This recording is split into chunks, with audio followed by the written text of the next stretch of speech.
সুপ্রভাত বন্ধুরা, আজ হলো 6 অক্টোবর সোমবার। আজকের সকালের অসম তথা সমগ্র বরাক উপত্যকার বিশেষ বিশেষ খবরগুলি হলো: করিমগঞ্জে জুবিনের প্রতিমূর্তি স্থাপন ও গণদাবি অনুযায়ী জুবিনগঞ্জ নামকরণের প্রস্তাবকে সমর্থন বিডিএফের। প্রয়াত শিল্পী জুবিন গর্গের প্রতি শ্রদ্ধা জানাতে গিয়ে তাকে অসমীয়া সংস্কৃতির কোহিনূর বলে উল্লেখ করেছেন দেশের প্রধানমন্ত্রী নরেন্দ্র মোদী। জুবিনকে এভাবে কোনো নির্দিষ্ট গণ্ডির মধ্যে সীমাবদ্ধ রাখা সম্ভব নয়। তার গ্রহণযোগ্যতা, তার আদর্শ, তার শিল্পসৃষ্টি জাত জনগোষ্ঠীর সীমানা পেরিয়ে অগণিত মানুষের হৃদয়ে চির জাগরুক হয়ে থাকবে বলে মন্তব্য করল বরাক ডেমোক্রেটিক ফ্রন্ট। এক প্রেস বার্তায় বিডিএফ মুখ্য আহ্বায়ক প্রদীপ দত্ত রায় বলেন, 80-র দশকের বঙ্গাল খেদা আন্দোলনের পর থেকে অসমের বাঙালি এবং অসমীয়া জনগোষ্ঠীর মধ্যে যে বিভেদের রাজনীতি শুরু হয়েছিল, এরপর থেকে প্রতিটি রাজনৈতিক দল তাতে মদদ দিয়ে গেছে। কখনো বাঙালি হিন্দু, কখনো মুসলমানদের বাংলাদেশি বলে চিহ্নিত করে নিগৃহীত করার প্রয়াস অব্যাহত রয়েছে। গত কয়েক দশক ধরে এটাই অসমের রাজনীতির মূল ইস্যু। কিন্তু প্রয়াত শিল্পী জুবিন গর্গ তার বিপরীতে দাঁড়িয়ে সবাইকে আপন করে নিয়েছিলেন। তাই রাজনীতিকদের বারবার টুনকো সমন্বয়ের দাবিতেও যে মিলন ঘটেনি। জুবিনের অকাল মৃত্যুর পর কিন্তু সেই বিভেদের রাজনীতি ছড়িয়ে এবার বরাক উপত্যকার প্রায় সমস্ত পূজা প্যান্ডেলে বাংলার পাশাপাশি জুবিনের অসংখ্য অসমীয়া গান বেজেছে। প্রদীপ দত্ত রায় আরও বলেন, করিমগঞ্জ জেলার সঙ্গে জুবিন গর্গের আত্মিক সম্পর্ক ছিল, যেহেতু তার ছাত্রজীবনের একাংশ এই জেলায় কেটেছে এবং এই শিকড় তিনি কখনো ভুলে যাননি। তিনি বলেন যে করিমগঞ্জ জেলার নাম হঠাৎ করে শ্রীভূমি করে দেওয়া জেলার অনেক মানুষই মেনে নিতে পারেননি, যা বিগত দিনের আন্দোলন প্রমাণ করেছে। তিনি আরো বলেন, সামাজিক মাধ্যমে অনেকে প্রস্তাব দিচ্ছেন যে করিমগঞ্জ ও শ্রীভূমি দুটি নাম বাদ দিয়ে এই জেলার নাম জুবিনগঞ্জ করা হোক।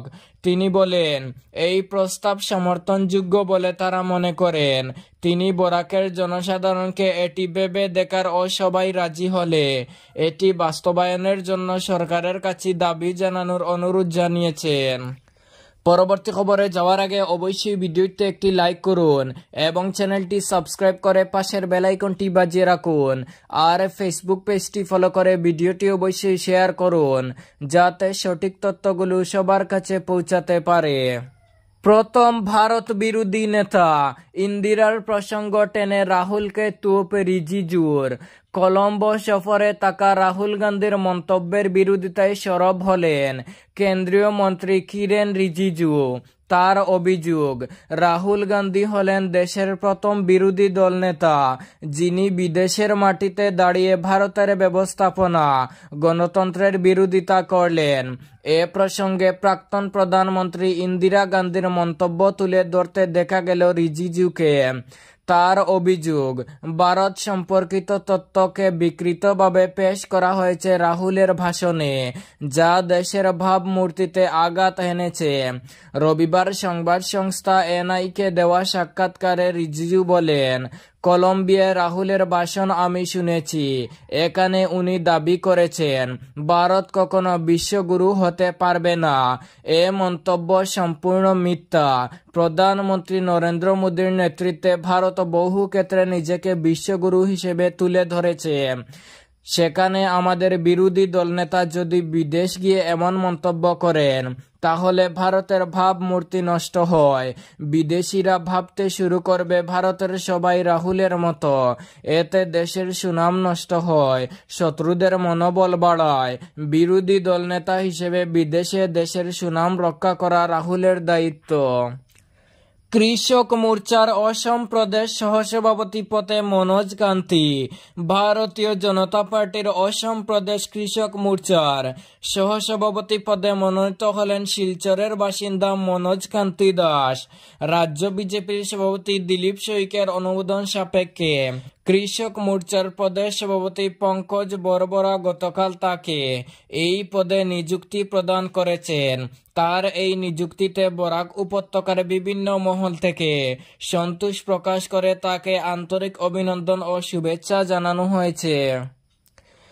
শাহিদুল হত্যাকারীদের গ্রেফতারের দাবিতে আমসুর স্মারকপত্র। কালীগঞ্জ এলাকার কুনাপাড়া গ্রামের যুবক শাহিদুল ইসলামের খুনিদের পাকড়াও করে দৃষ্টান্তমূলক শাস্তির দাবি জানালো আমসু। রবিবার শ্রীভূমি জেলা আমসুর ডাকে সকাল 10:30টায় আমসুর কর্মকর্তা সহ স্থানীয় জনগণ ও ব্যবসায়ী কালীগঞ্জ বাজার চৌমাথায় জড়ো হন। শাহিদুল হত্যার দোষীদের শনাক্ত করে দৃষ্টান্তমূলক শাস্তির দাবিতে বিভিন্ন স্লোগান দিয়ে প্রতিবাদ জানান। সেখান থেকে তারা র্যালি করে কালীগঞ্জ পুলিশ ফাঁড়িতে উপস্থিত হয়ে শাহিদুল হত্যার দোষীদের দৃষ্টান্তমূলক শাস্তির দাবি জানিয়ে ফাঁড়ি ইনচার্জ শারিমুল ইসলাম মজুমদারের হাতে স্মারকপত্র তুলে দেন।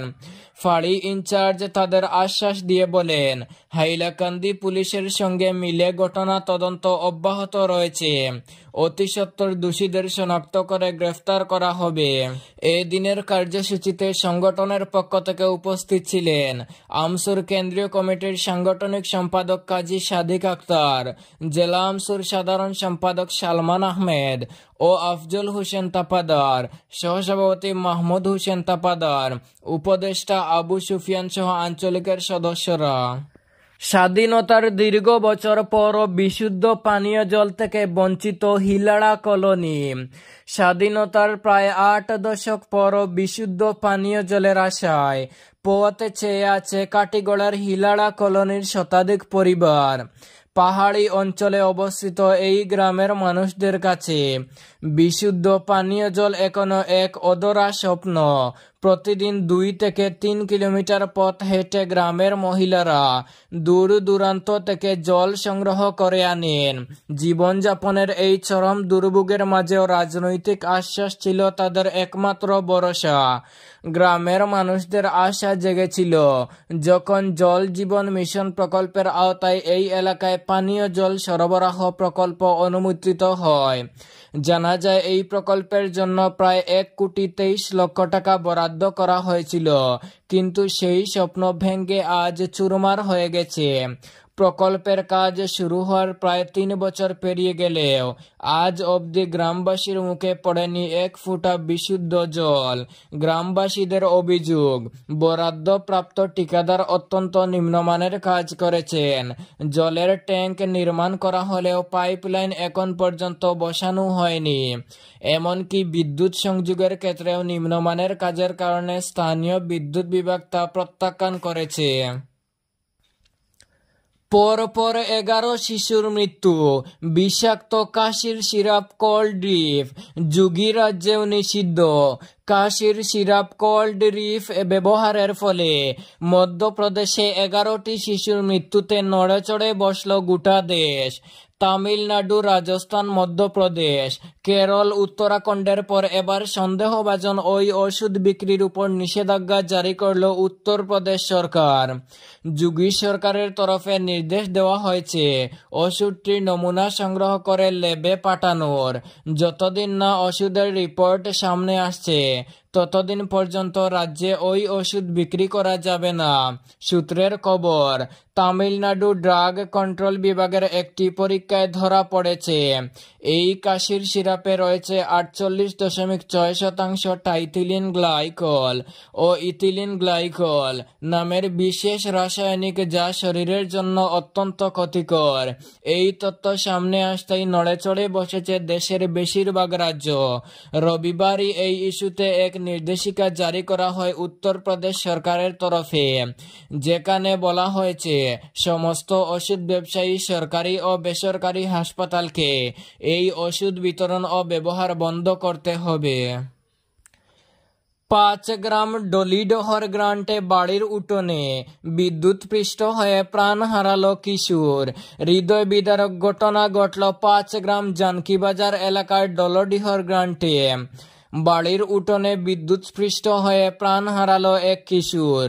রবিবার দুপুরে এই মর্মান্তিক ঘটনাটি সংঘটিত হয়। জানা যায় সার্ভিস লাইনের সংস্পর্শে এসে প্রাণ হারালো রুহালা বেগম নামের বছর 13 এর কিশোরী। বাড়ির লোকদের বয়ান মতে 1 বছর আগে রুহালাদের ঘরে বিদ্যুৎ বিচ্ছিন্ন করে বিভাগ, কিন্তু বিচ্ছিন্ন করে শুধু মিটার থেকে। এলটি লাইন থেকে মিটার পর্যন্ত বিদ্যুৎ সরবরাহ ছিল, সেটা কারো জানা ছিল না। দিন দিন লাইনটি একেবারে মাটির কাছে চলে আসে। জিআই লাইনে বিদ্যুৎ থাকার দরুন অকালে কিশোর প্রাণ হারায়। গ্রামের লোকেরা বিভাগের বিরুদ্ধে চরম গাফিলতির অভিযোগ তুলেন। বিভাগীয় কর্মীদের গাফিলতির জন্যই কিশোরীর মৃত্যু ঘটে। তারা উপযুক্ত ক্ষতিপূরণ দাবি জানিয়ে মৃতদেহ উঠান থেকে তুলে নিতে দেননি পুলিশকে। এ ঘটনার খবর পেয়ে পৌঁছান সার্কেল অফিসার সহ পুলিশের ঊর্ধ্বতন কর্মকর্তা। এছাড়া ছুটে আসেন স্থানীয় পঞ্চায়েত প্রতিনিধিরাও। এই ঘটনায় চাপা উত্তেজনা দেখা দেয়। সরজমিনে এসডি আসার দাবি জানান। শ্রীভূমির বেহাল রাস্তাঘাট নিয়ে কেন্দ্রীয় ভূতল পরিবহন মন্ত্রী ও মুখ্যমন্ত্রীর কাছে নালিশ। কেন্দ্র ও রাজ্যে বিজেপি সরকার অধিষ্ঠিত থাকার পরও দুর্গাপূজার আগে বরাক উপত্যকার 3 জেলায় ভেঙে পড়া রাস্তাঘাটের প্রকৃতপক্ষে কোনোই কাজ হলো না। শ্রীভূমি শহরের পেট্রোল পাম্প থেকে সুতারকান্দি পর্যন্ত জাতীয় সড়ক এবং জেলার প্রত্যেকটি অলিগলির অবস্থা অত্যন্ত শোচনীয়। গর্তে ভর্তি ঢেউ ঢেউ রাস্তায় জীবনযাত্রা অসহনীয় হয়ে উঠেছে। পুজোর প্যান্ডেলে মূর্তি নিয়ে যাওয়ার পথে অনেক মূর্তিতে ভাঙন ধরেছে বলে জানা গেছে। এদিকে শেষ পর্যন্ত পুজোকে সামনে রেখে শহরের রাস্তায় নিয়ম রক্ষার যে কাজ হয়েছে তা এখনই উঠে যাচ্ছে। এ নিয়ে ক্ষোভ রয়েছে জনমনে। এদিকে শ্রীভূমি শহর হয়ে পুয়ামারা চুড়াইবাড়ি জাতীয় সড়কের অবস্থাও বিপজ্জনক। অসম প্রদেশ বিজেপি কিষাণ মোর্চার প্রাক্তন রাজ্য সভাপতি তথা বরাক ডেভেলপমেন্ট কাউন্সিলের সাধারণ সম্পাদক নীলোৎপল দাস জানান, বিগত দিনে তাদের সংগ্রামের ফসল হিসেবে কেন্দ্রীয় সরকার প্রথমে প্রায় 117 কোটি টাকা এবং পরবর্তীতে আরও বেশ কিছু টাকা পুয়ামারা চুড়াইবাড়ি জাতীয় সড়কের কাজ এবং পরবর্তী সংস্কারের জন্য বরাদ্দ করা হয়েছিল। কিন্তু সংস্কার তো দূর, অর্ধসমাপ্ত কাজেরই কোনো সুরাহা হয়নি বলে তিনি জানান। প্রায় 3টি রাজ্যের সংযোগকারী একমাত্র রাস্তার বেহাল অবস্থার জন্য জনগণ বারংবার ভুগছেন। এই ছিল আজকের সকালের বিশেষ খবরগুলি। ভিডিওটি অবশ্যই লাইক এবং শেয়ার করে দেবেন এবং চ্যানেলটি সাবস্ক্রাইব করে পাশের বেল আইকনটি বাজিয়ে রাখবেন, যাতে সঠিক তথ্যগুলো সবার কাছে পৌঁছাতে পারে।